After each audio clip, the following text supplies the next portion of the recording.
private sector housing in Clackmannanshire, and I ask members to approve the policy, noting the relevant points highlighted and the recommendations with regards to funding. In 2021, Clackmannanshire Council published a private sector housing scheme of assistance. This scheme explains how the Council will provide advice, information and assistance to help homeowners improve the quality of private housing, and outlines key areas in which the Council will consider providing assistance. Consideration toward the payment of missing shares is one potential area of practical assistance that the Council may be able to offer. Section 3 of the paper provides some context and outlines that a missing share may arise where a majority of owners within a shared block agree to have common area works carried out, but a minority of owners do not contribute their share of costs. The willing homeowners may then not be able to progress to undertake the works because a share or a number of shares are missing. The missing shares policy aims to support this scheme of assistance and sets out a framework by which the Council may consider providing help to private homeowners to carry out necessary communal repair works by paying the missing shares. Payment of a missing share is only possible following an application having been made to the Council by a majority of the willing owners and sufficient evidence having been provided to show that the owners have explored and exhausted all other potential means of securing finance. There are several benefits that may be realised from paying missing shares, but one of the main benefits is that it really helps us to be proactive in our approach to preventing homelessness and sustaining people in their homes. Providing a missing share may avert a building becoming uninhabitable and at the same time help to improve the condition of privately owned properties across the county. It also avoids the need for alternative enforcement action to be taken in a situation where a property is falling below tolerable standard and into disrepair. It becomes potentially dangerous, and our colleagues in the building standards may then be required to manage that situation. Section 4.3 of the paper outlines that works will be given priority where there are issues, as I mentioned, in regards to tolerable standards, properties and buildings which are either already below tolerable standard or which are at risk of becoming below tolerable standard in the next 12 months.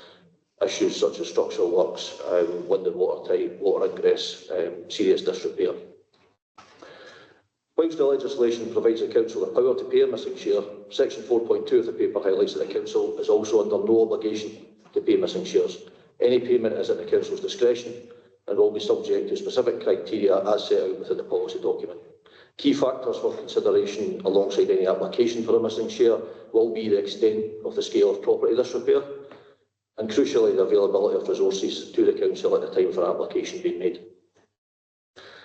Sections 4.10 to 4.14 of the paper outline the means by which the Council would seek to recover any funds paid and secure the debt against the property.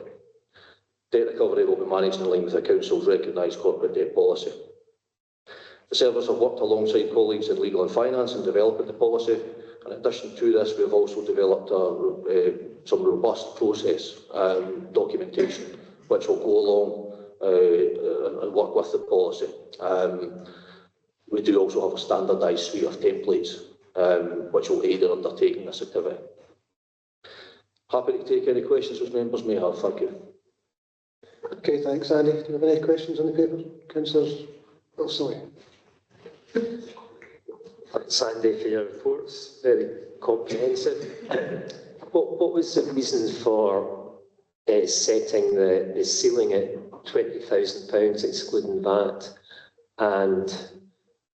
And how do we keep that as a realistic figure, given that, say, in 2003, building costs went up by 30%?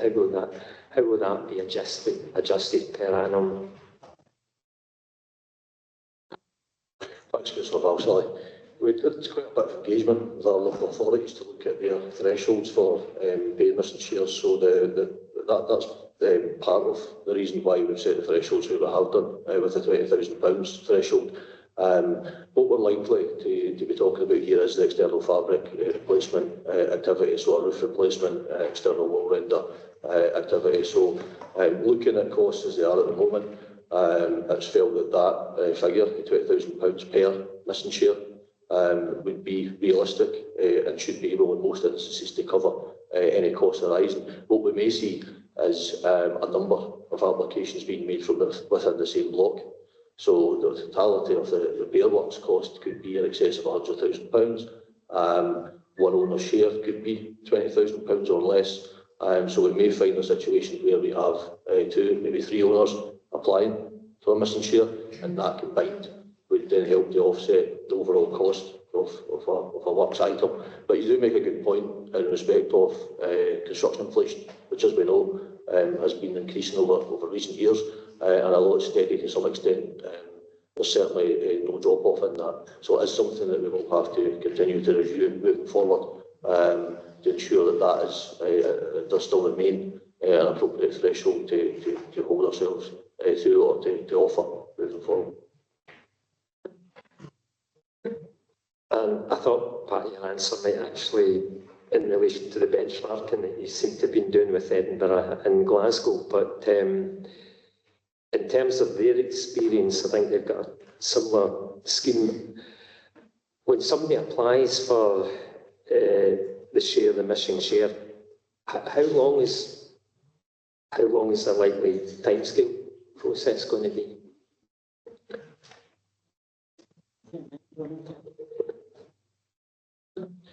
It's really dependent. There's a lot of onus here on the private owner group to work through the process. So there's quite a lot involved for the private owners bringing forward an application for a missing share. There's a number of criteria that they need to satisfy in order for us to consider the application competent to more widely consider it for take forward. So we don't have any specific timeline set for that part of the process. It really, as I say, there's a lot of responsibility on the owners to come to us with the required information in order for us to be able to fully assess an application. There are timescales specified within the policy at the other end of things. So where we have agreed to undertake to pay a missing share, there's timescales then for owners to then come forward to repay that missing share. There's timescales for us issuing invoices around about that. But at the front end, where the owner requires to make an application, that is, as I say, largely based on the ability of that owner and that resident group to come forward and make sure that they provide us with all information required. Okay, thank you. Thank you. Councillor Quinn. Aye. Sure there's something here, but is there any danger that this could just encourage some people to just not play ball, not engage, in the hope that the council just foot the bill for their share of the repairs? Is there any danger of that happening, and is there anything in place to stop that happening? Thanks. Yeah, it's a good point, Councillor Quinn. It is certainly there is potential for that. As I mentioned, there is a really robust process that has to be gone through in order for the owners group as a collective to come forward and for us to consider an application. So every effort has to be made and has to be evidence that has been made to engage with any owners that are not engaging. So there's a whole series of contact attempts and efforts that must be documented and must follow through the process to ensure that we've done everything possible to engage that owner. Where ultimately we arrive in a position where we've failed, we've done everything we possibly can, the owners group have done everything they possibly can, there is means by which we can then progress. If we are still of a mindset that this work really needs done and we should step in, we should pay the missing share, there is means by which we can serve notice legally on a non-engaging private owner and pursue matters along that route. I would just further add to your point, Councillor Quinn, we've obviously been reflecting back on the RAC briefing that we gave before Tring Council. Obviously, I spoke at that stage that as we understand, the Law Commission of Scotland's been asked again to look at mixed tenure responsibilities and repairs in relation to owners taking forward their own responsibilities in that regard. And certainly one of the areas that they've been asked to look at again is around the actual establishment of owners' association, which this paper and the procedure and policy talks about. And obviously, as part of that process, is the Scottish Government and the Law Commission are looking at it potentially for each of the blocks that we'd have an owners association to have 5-yearly inspections so that owners are fully informed of their responsibilities, what works are likely to come up, and obviously that would help in essence of if anybody who wanted to come to purchase a property, that they would be fully informed of the overall condition in terms of the external fabric is generally the idea where we would be providing front funds. So people would go in with their eyes wide open. So hopefully going forward, some initiatives like that would be very assistful if that was to certainly come through legislation and certainly help issues that you've raised in relation to this policy. Oh, that's helpful, thank you. Okay, thanks. Councillor Klein? It's kind of where I was going, but maybe just to further that a little bit. I mean, could you get an owner to sign a mandate should the property be sold? You will automatically recover the costs that you've spent when that property is sold? Yeah, so as part of the charging mechanism, obviously, as the paper highlights, obviously, the protection of the council funds, as we discussed in the proposal around the RAC, obviously, we're putting provisions against the title to ensure that repayments are prioritised in any sort of sale process. And a totally different question. How do you unlock a deadlock in a 4-block? You can practice in that one. Well, we'll see if I do that. It's a good question, and probably for someone sharper than me to come up with an answer. Do we have any? Councillor? Spotted me straight away. You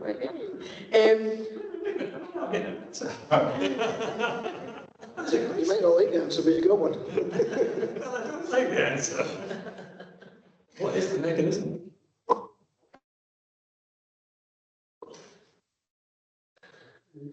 I keep going back to the process, the robust process. So there is, if we have the majority, it depends on the makeup of the block. If we've got 4 the block, you have 3 willing participants, 3 willing owners that are keen, and we have 1 that is not. Is that what you're getting at? We have 1 that is. No. 2 and 2. Oh, 2 and 2. Sorry. So 2 that are willing and 2 that are not. Well, as part of the process, what we require is a survey. We require sufficient evidence to be provided by a RICS accredited surveyor to substantiate the need for the works to undertake. So if 2 owners were adamant that the work's required, 2 are not, 2 think it isn't required.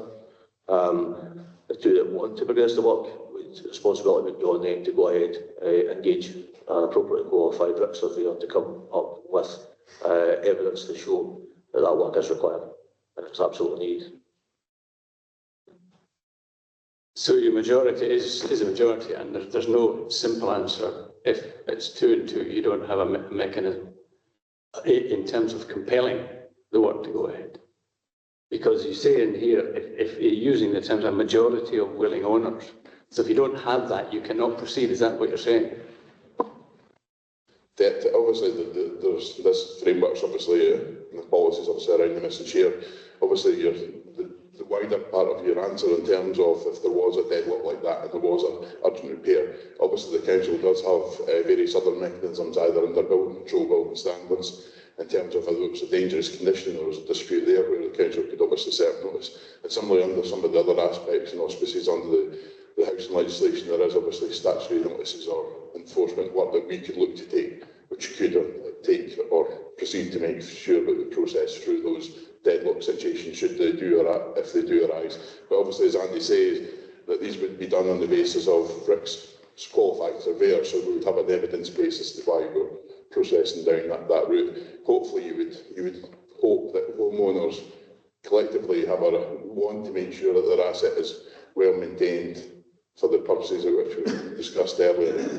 Obviously, they want to live in there and continue to make the assets available to then sell on in the future or whatnot. So obviously, you'd hope that you're engaging with somebody well in that case, but obviously there is other legislation the council could rely on at that stage. A tiny wee supplementary to that. In calculating the majority, it's unlikely in a 4-block, but in a bigger block, you might have properties of different sizes. Now, is it usually the case that if the properties are different sizes, that the share will be different? Bigger for a bigger flat and small for a smaller flat. Does that being the case, is it your share that determines the majority. You are correct in essence, and sometimes in Scotland, properties have been sold on that basis. Some of the work in terms of the 2004 Act, which was looking at the title conditions, Scotland Act was to try and address some of that balance and look at, particularly where title deeds were silent in that regard, where they never given clear definition to actually establish, so that established the basis of what the cost would be then split among the flat owners regardless of the size. But you are correct, and that goes back to the whole process of the work that the owners would have to do front facing in terms of this policy development, that they would need to make sure that they've actively explored the titles in terms of some of that share, who's got the voting rights, etc. Some of we obviously have complications in some of our, well, not complications, but in some of our wider estates where we have properties or commercial properties associated with flats as well, because sometimes their split of responsibility is somewhat different as well. So in relation to this policy, the council has been asked to look at, obviously, that exploration needs to be done well in advance of the work before we even got involved. Okay, thanks. Okay, thank you. Councillor Law. You may have forgotten about me, but you didn't. I've just got a couple of questions. I was just wondering, could these properties, the ones, be potentially ones that we do kind of buybacks as well? Would we look at that in case, like, you know, that property owner who's not wanting to put the kind of the cash forward to make those repairs, that might be then where we would actually go to that process and do the buyback? And also just, I take it we're not when for the repair work, we are not then compelling these owners to use our framework of companies that, you know, that we have to kind of use. They can use whatever company they do, and I take it would be, again, you know, they maybe have to have like 3 quotes before deciding what one would go for. Would we be choosing that one, or would it then be down to the owners? What's the process for that? So in answer to the first point, yes, possibly. However, I'd like to say that just in the last week, we have completed the target for this year already, buying 20 properties off the shelf. And obviously we're exploring with our colleagues to say if there's a possibility in future council report to expand that further in terms of budget responsibility. But you are correct, some of these properties that might come up under this scheme could be options for us. And maybe linking back to the point that Councillor Balsillie made, potentially if the value in terms of the repair exceeded well above the 20,000, that's maybe where some of those questions or a discussion comes into play as to whether the whole value question about purchase versus repair. In relation to the documentary and the procurement activity, clearly the councils are a secondary partner to that work. Obviously, going back to the policy, obviously it's the individuals themselves that need to drive that. Clearly, we just need to make sure we've had sight of the scope of works. It's been detailed correctly in relation to the RIC's proposal in terms of what's required to make sure that the work is going to actually solve the problem and the contractors constituted correctly, that the business is actually going to be able to take forward the work. But we're not involved in terms of having to go through our procurement framework or having to procure that activity. That's the individuals themselves. No, I think you're spot on with that. That's, yeah, it's very much, again, there's a lot on the owners here to take forward, so they would just spot on, you would have to provide the evidence, a number of quotes, and as Murray said, we'd have to be satisfied as well that we were happy with what's been proposed, and also when the work's undertaken and delivered, we also want to be happy that it's been done to the standard and the quality that we'd expect as well. That sounds like there's a lot of administration. Are we getting back that time from it's calculated in that we will be kind of recompensated for that kind of administration time? Yeah, absolutely. There's a percentage built in and noted in the policy for that. So you're quite right. There's administration activity around about that, whether it's legal, whether it's back office admin activity elsewhere in housing service or with colleagues in our property service as well. So you're quite right to raise that. There is a percentage fee applied to any missing share to cover that cost. Okay, Councillor Forson. Yeah, a couple of questions. I think a lot of the questions have been focused on people who won't pay, and whilst the policy, I think, will help that, there are going to be situations where people can't pay for genuine reasons. The affordability of a repair is just out with their means. Do we have the ability to do any checks around about, you know, kind of financial situations to make sure if someone is saying they can't pay, that that's genuinely the case? Yeah, thanks, Councillor Forson. Yeah, our private sector team have a money advice officer that would be looking at all of that side of things, so they would work with any individual that was in that position to look in detail, as much detail as we possibly can do, to make sure that we are happy and content that the position as being described to us is indeed accurate and correct, and we have that information, we have that assurance about that. Thanks. And as Fiona was saying there, I mean, this seems like quite an onerous process. So if we get an application, have we got kind of timescales and any expectations from when an application is received to when someone might get a decision? I'm quite conscious that a roof might be off a property, and whilst we're, kind of making our mind up about these sorts of things, damage could be getting worse. Yeah, I think that's a good point. We're talking about below tolerable standard, and I think you're right to raise that. It's clearly a position where a property is in a really poor state and action needs to be taken quickly. We don't have prescribed timescales for pushing through an application. As I mentioned, a lot of the work is required from the owners or the owners group to provide us with information. But clearly, as you say, we would look, because of the likely nature of the issue, we would look to push that on as quickly as we can do at our end to make sure that we are not holding anything up.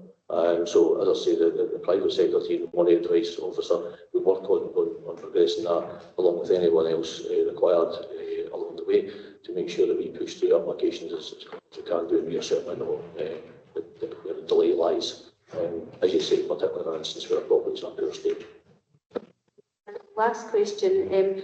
Obviously, the decisions will get taken as to whether the council will support Clackmannanshire application. Could you outline the appeals process if the kind of owners weren't happy with the decision? Yeah, I believe there's not any appeals process to the council here. It's to the is it the High Court session? It's actually detailed in the paper, Councillor Forson. I can confirm that for you, but there's no internal appeals process here for the council. It's out with and beyond. I'm sure it's the High Court too, so I can double check that for you, but certainly I know that it isn't here within the council. It's out with to the court, so I can confirm that point for you. Okay, are there any other questions? No? Okay, thanks, Andy Murray. Councillor McTaggart to move the paper. Thanks, Convener. Well, as noted by the complexity of the questions, this is a very complex matter, and thanks to Andy and the team for the work they've done on this. A lot of it is out with the council's control, but the policy relays that to us. And council will be aware the critical importance of this Clackmannanshire policy, both to comply with legislation and to provide a clear process for addressing sensitive situations, specifically where disputes arise between owners with a shared responsibility for maintenance, potentially resulting in long delays, which can lead to greater deterioration of assets and an increased cost over time. In line with legislation, the paper outlines clear measures and processes for situations where agreement cannot be reached between parties, and explains the options available for the council to intervene and support or resolve disputes. Importantly, the policy also contains provisions to ensure that council funds are protected when financial assistance becomes appropriate. As noted, a robust process is required to access assistance. The diagram in Appendix 1 outlines the processes and explains the steps available to the council when a dispute arises. Appendix 2 and 3 explains the process in more detail. Members are asked to approve this policy, and I'm happy to propose that. Thanks, Convener. Thank you. Councillor Harrison, second. Yep, thanks, Convener. Yeah, I think this is a positive policy, and it's designed to help prevent private sector housing falling below tolerable standards, and also to improve the condition of private sector housing in line with Clackmannanshire Council's scheme of assistance. The council have set out standards for social housing within the county, and also put a lot of resources behind making sure that that is the case. So it's good to see that there are plans and assistance in place to help make sure that private sector houses within the area are also at a standard that we should expect for people to live in. I think the policy does also lay out clearly what the council can and will do, as well as what is expected of homeowners and how owners can apply, and also the processes that follow on from that as well. So happy to second. Okay, thank you. Paper's open for debate. Interest to debate, Councillor Law. I'd just like to say I welcome the paper. I think it is a positive step, because we all know of properties throughout Clackmannanshire that are in a kind of state that when there is an owner that's not able to pay or doesn't want to pay, this will kind of help them out. So I think it is a really positive step. I know in my ward there's been issues with actual houses. This obviously just, I think, covers flats, but it is a positive step by the council. We can't do everything. It's, again, this isn't because of council failure, it's because of failure within the private sector and whatnot. So I do welcome that. But as I say, I think it is important to know that, again, that it's a positive step by the council. We are trying to help out, but we can't cover everything. Thank you, Councillor Bilsilly. Yeah, I'm absolutely delighted to see this policy. It's long overdue, and it's probably part of the toolkit that our housing officers will be able to use to address this whole issue about trying to maintain and improve mixed tenure properties. As I hinted at in my question, I think there will be a need to some mechanism which the policy comes back to update the higher threshold just because of building costs.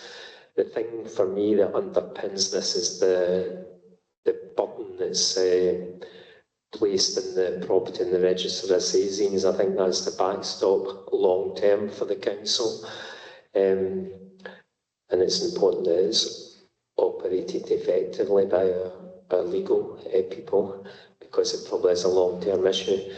The bit where the complexity arises is obviously in people that don't either have the ability to pay or they've just decided that they won't pay. And the key issue obviously is that the council is very clear on outlining repayment terms. And at some point, negotiations probably break down in that repayment. I'm reflecting on more in the case of somebody that can't pay and doesn't have the resources to pay. A bit like if you've a couple of cases I've dealt with in terms of private car parking, where they can't pay the car parking and then they get this continual billing from debt recovering agencies that maximise the cost. So it's absolutely appropriate that the council covers our administrator, as stated in the paper 15%. I think there probably does need to be a mechanism in place as council officers operate the policy, that there is a kind of trigger point where you go, we pursued this too far, the button should just go into the register of Sazines. Otherwise, I believe it probably would be unfair that that's a debt and administration costs are built up. Aside from those wee technical issues, I'm very pleased to support the policy, and I thank officers for the work that they've done in this, because it is an incredibly complex area to try and resolve. Thank you. Thank you. Any other contributions to the debate? Councillor McTaggart, do you want an opportunity to sum up? No, it's fine, thank you. Okay, are we happy to approve the paper? Thank you.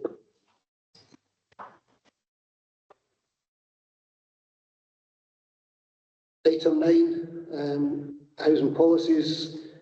I'm going to read through them all, Andy. You're going to take us through them. Thank you, Chair. Good afternoon, everyone. This paper presents the Council a number of housing policies for your consideration and approval. There are 4 policies in total, all of which are contained within the appendices attached to the paper. I'll take you through them very briefly. The damp and mould policy attached as Appendix 1, the housing repairs policy attached as Appendix 2, the rechargeable repairs policy attached as Appendix 3, and the West Hall pitch allocations policy attached as Appendix 8. Section 3 of the report highlights the engagement undertaken with our registered tenant organisations and the wider tenant base in the development of these policies, and Appendix 7 provides the feedback received from this consultation activity. There is a lot of information provided across the various policies, and I'm not going to attempt to cover everything off whilst introducing the paper, but what I would say is that there are there's a lot of the repairs, the rechargeable repairs policies that members will already be familiar with. These are largely updated policies to ensure that we are continue to comply with current standards and legislative requirements. There are some new initiatives that we wish to trial in relation to rechargeable repairs. Section 4.25 of the paper highlights our intention to explore the potential to utilise mobile handheld technology for use by our trades workforce, and that's with a view to gaining upfront payment from tenants, almost at the doorstep, so to speak. This, we believe, would provide us a quick and effective way of ensuring payments, or best ensuring that payments can be made, and reduces the need for that back office administration and requirement to retrospectively try to obtain payment. Sections 4.27 to 4.32 provide an overview of our plans to explore the potential for a tenancy incentive scheme. This is a reward essentially made to the tenant at the end of their tenancy for returning the property to us in good condition. Now, the ultimate aim of this is to achieve, or to help us achieve, as much as of a reduction in the volume of works that we require to undertake when a property is returned to us in the void period. It will also help, hopefully, to reduce the turnaround times that we see with our void properties, and ultimately enable a greater number of properties to become available for tenants earlier in the process, and tenants ready to sign up to those properties. So it's something that has been trialled in other areas, and we're keen to trial here as well. In reference to damp and mould repairs activity, this now has its own standalone policy. It was previously contained within a wider repairs policy, but with such a renewed focus across the country on damp and mould, and with the council now also required to report to the Scottish Housing Regulator on specific damp and mould indicators, we felt it necessary for damp and mould to have its own standalone policy. The document, as I say, is attached to Appendix 1 and essentially sets out the methods for reporting damp and mould issues and details how the council will respond to any issues arising and what our responsibilities are in regards to damp and mould repair activity. I think it's worth highlighting in section 4.3 the reference to the pilot project, which is now underway to trial environmental monitoring sensors within tenant properties. That work has commenced, and we hope to see some real benefit from that. We've certainly had positive feedback, early positive feedback from tenants. It will take a bit of time to get the data through that, but positive early feedback from tenants. Briefly touching on West Hall, clearly a lot of our focus over the last year or so has been getting things back on track, getting the construction works on site. Delighted to say that that is now moving forward at pace. There's been some real progress there. So we require to turn our attention to some of the more tenancy management related matters. One of those is the development of an allocations policy for the site. So that is presented to you today. It's been worked up in conjunction with MECOP, the charitable organisation who represent the travelling community, and of course with the residents themselves. We've held in-person consultation service during the sessions, during the course of developing the policy.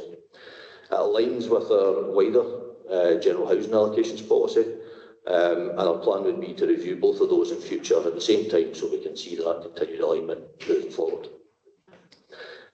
So that's a very brief introduction through the policies. The only other thing I would add is that the paper does ask members to approve a proposed change to the current housing allocations policy to allow homeless waiting list applicants to select a minimum of one geographical area for rehousing. Currently they must choose 3 areas.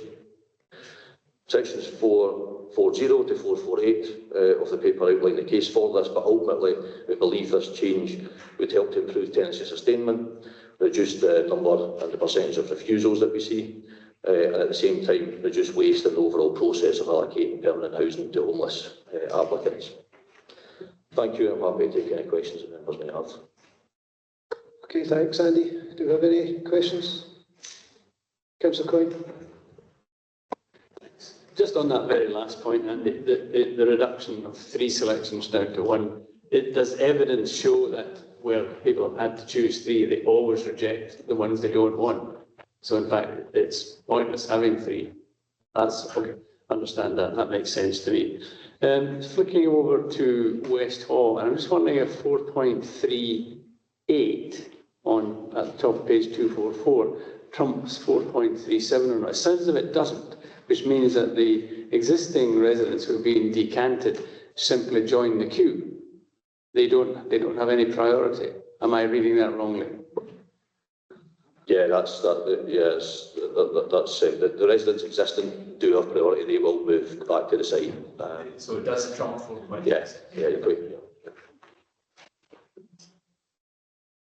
Oh, and sorry, another one. On the hub that you're building at West Hall, who will control that? Who will have the keys to that? Will it be the residents or a senior resident or the council? The council, the housing service will control that side of things. Yeah. Thank you, Councillor Quinn. Yeah. Any other questions? Councillor Harrison. Just when we look at the cost of repairs, where did we get those costs from? What did we base those on? Was it other councils, or was it relevant trades within private sector? The rechargeable repairs items on the table, yeah, those are based on our existing trades costs at the moment for looking at our labour costs, looking at our materials costs, and also factoring in our own costs as well for overheads associated with the running of the operation. There's clearly no any profit in there, it's just covering our costs off. Thanks, that was going to be my next question. So that is just cost recovery, it is not, we're not making any profit out of any repairs that are going on. Thanks. Thank you, Councillor Holden. Thanks, Convener. I've got 2 questions. One is in relation to the management. I think Councillor Quinn had just asked the question about who was managing the site. Would it be the council, or would it be residents or whoever? I would say the council. And my understanding was that was not the situation previously. So will there be a permanent presence at the site from Clackmannanshire Council, and will there be an employee solely based there, or or will it be a presence as and when required? There have been a number of instances in previous sites, as you'll be aware, and obviously security is a major issue, so I'm wondering just what the arrangements are for that one. My second question is in relation to the issue of recharges. The point's been made about the price for the changing of locks, etc. Just a general question on that one. How many times would a person out of hours, say, for example, how many times would we change locks for a person who kept on losing them? Is it just a limitless number of these things and recharging them? And my final question is linked to that one, which is around the ability to pay. How long do we keep on changing locks for people who have actually not got the ability to pay, or do we do that at all? So that's my 3 questions. In terms of your first question, Councillor Holden, in relation to the site management, clearly, as Andy indicated, our progress over the last year has been making sure that we get on site, and clearly work's now well underway with Govies. We are obviously still some way away from, unfortunately for residents returning, so we're still obviously looking at that operational model. As you've indicated there, we did have a part-time resource that we shared with a neighbouring local authority who was on site generally in the mornings for residents to engage with and to assist the site management. And obviously that resource did other activities as well for the both local authorities. In terms of, we are still exploring the operational model, not entirely sure that it might need to come back to council, but certainly as we explore that, we could have a briefing session. Clearly the existing residents have been accustomed and been working quite closely with Joanne Anderson, who's the local house officer, who has picked this up as part of our patch. Our patch size has been reduced to encompass taking on a wider management, and the residents have really appreciated, especially during the joint work we've done with MECOP in terms of that engagement with Joanne. But certainly as that operational model develops, we can certainly inform members as we go through that process. In response to the rechargeable repairs, you do raise an interesting point, and it's perhaps why Andy's replicated the discussions we've had with trade unions about the possibility of trying to gain upfront payment. As obviously sometimes we do see that, disappointingly, that there's comments recorded on our system where residents have said that they've called up the repairs line in Stirling and indicated that they've left their keys at a friend's house not too far away, but requesting that council officers go out and give them access. So trying to alter or tweak that behaviour is obviously part of the reason in terms of why we've got such a focus on the rechargeable repairs. You do raise a really good point though in terms of people who perhaps don't have the ability to pay in terms of that, and obviously it's not anticipated and we're not making it clear in the paper that we would refuse somebody access to the property if they couldn't get a payment or a deposit for a payment. And then certainly if somebody did have financial vulnerability, obviously the service does have its own money advice officer that we could refer somebody to as part of their engagement with their housing officer generally about their tenancy. But certainly that's something obviously clearly the service, we don't want to make sure that we're placing somebody in further financial unaffordable viability, but clearly these repairs that are indicated in the list obviously are listed in the Tenancy Act as tenant responsibility. So clearly, unless there's been other action which would prompt, for example, an insurance claim to pay for them, obviously these items are the tenant's responsibility to pay for.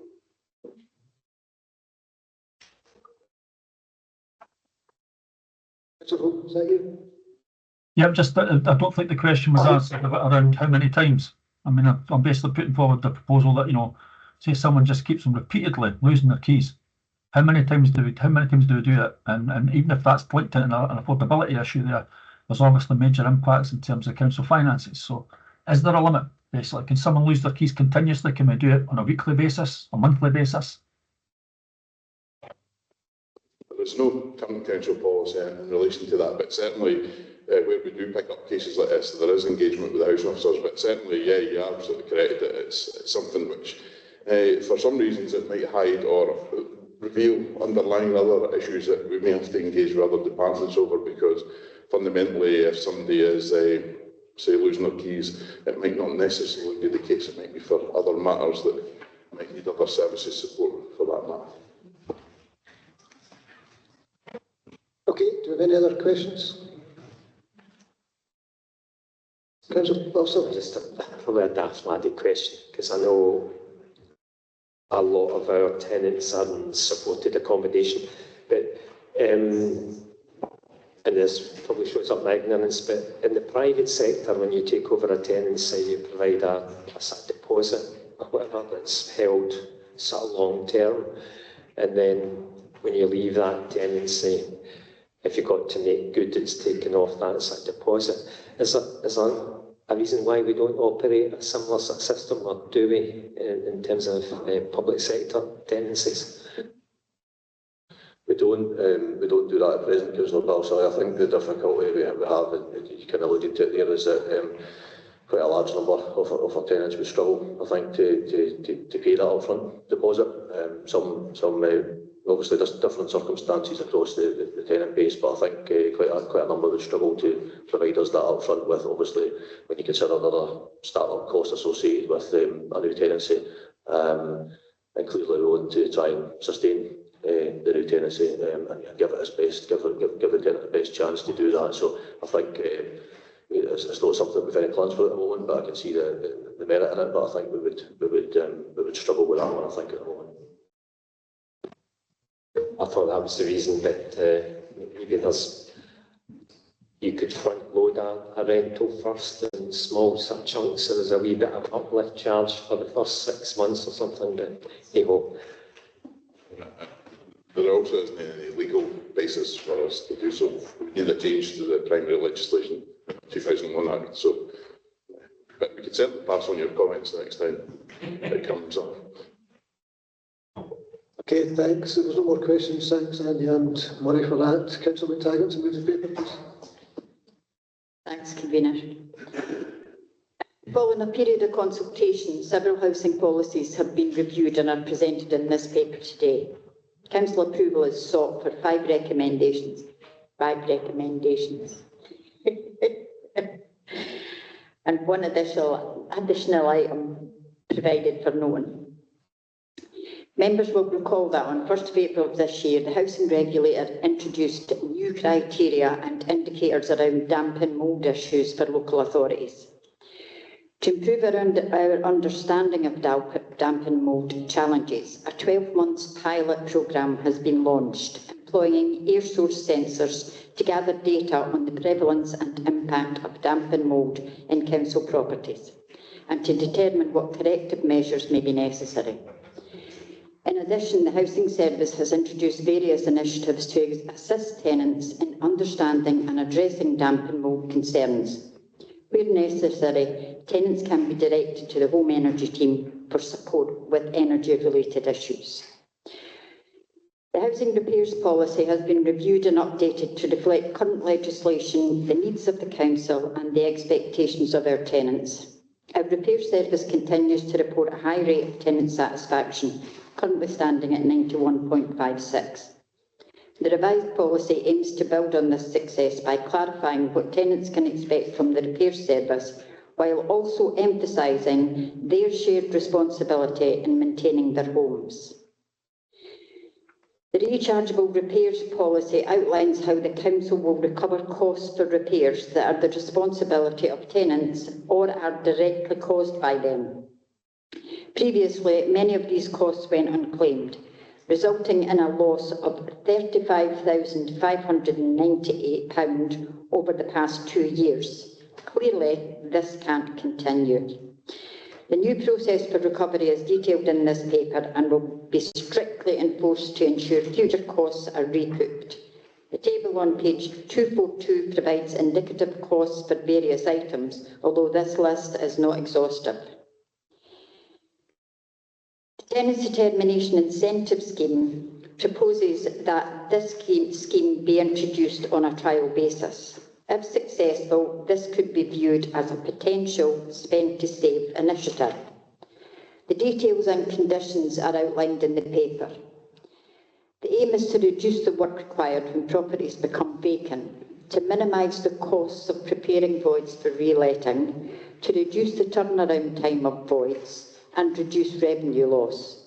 Ongoing monitoring will be essential to evaluate the effectiveness of this approach. The West Hall pitch allocation policy in Appendix A was developed following extensive consultation with the Gypsy Travellers and their representatives at monthly meetings which I attended.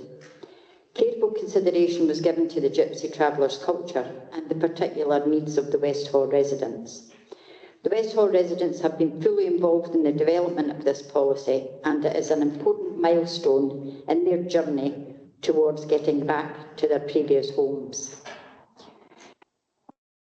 The homeless applicant choice is an amendment and is intended to decrease the number of refusals from applicants who are offered housing in areas where they don't want to live. Under current policy, homeless applicants are required to select 3 preferred areas for housing. The paper notes that during 24-25, this led to a 44% refusal rate. The reason being that the offer was not in an area that the applicant would choose to live, and that they'd only chosen that area because they were compelled to make 3 choices. Under the revised policy, the applicant can choose a minimum of 1 area, although they can still offer 3 choices if they so wish. This change is expected to lower the rate of refusals and streamline the work of officers involved in the allocations process. However, applicants should be advised that by restricting their area preferences, they may experience a longer wait before receiving a housing officer. I must thank the housing team for the level of work involved in this revision, and I'm happy to propose the paper. Thanks, Convener. Thank you. Excuse me. Councillor Harrison to second. Yeah, thanks, Convener. Yeah, I think this is another set of policies that looks to ensure and improve the quality of social housing in Clackmannanshire and the upkeep and maintenance of these. It also ensures that ongoing comms and engagement with tenants is considered and maintained. I'm not going to go over them all. I think Councillor McTaggart's done a pretty good job there of going over them also, but I've picked out a couple or 2 or 3 that I think are really pertinent. So they do lay out clearly the council responsibilities, but also the responsibility of tenants, and also what help is available and where they can actually access support. On the damp and mould, tragic events elsewhere regarding damp and mould in houses have brought that into public focus, and rightly so, and it's right that the policy is called out individually rather than just as part of an overall policy. Cost to the council in previous years has been mentioned, and I think where the identifiable rechargeable repairs need to be carried out, I think that is right and proper as well. But it's also noted in the paper that if the tenants have got an issue with payment, the council will work with them to find an appropriate payment plan. So I think that's very important as well. Just as Councillor McTaggart mentioned there as well about the homelessness, I am delighted to see that it is an area of waste within the council that we have identified and have come forward with a proposal that allows us to streamline that. But again, very importantly, that is communicated to anybody who is coming forward as homeless, that will potentially delay their application. I also would really like to commend the child-friendly versions of these. Believe me, they're not just child-friendly. I think they're really clear, really concise, and I think they're very good. And I'm absolutely convinced that it will not just be children, because I know it helps me. It will not just be children that those help when we put these policies forward. So. That's a particular thanks to Monica. Okay, thank you, Councillor Harrison. The paper's open for debate. Does anybody wish to debate the paper any further? No? Are we happy to approve? Thank you. Colleagues, we're going to break for lunch, so 1:30. Support Act is just getting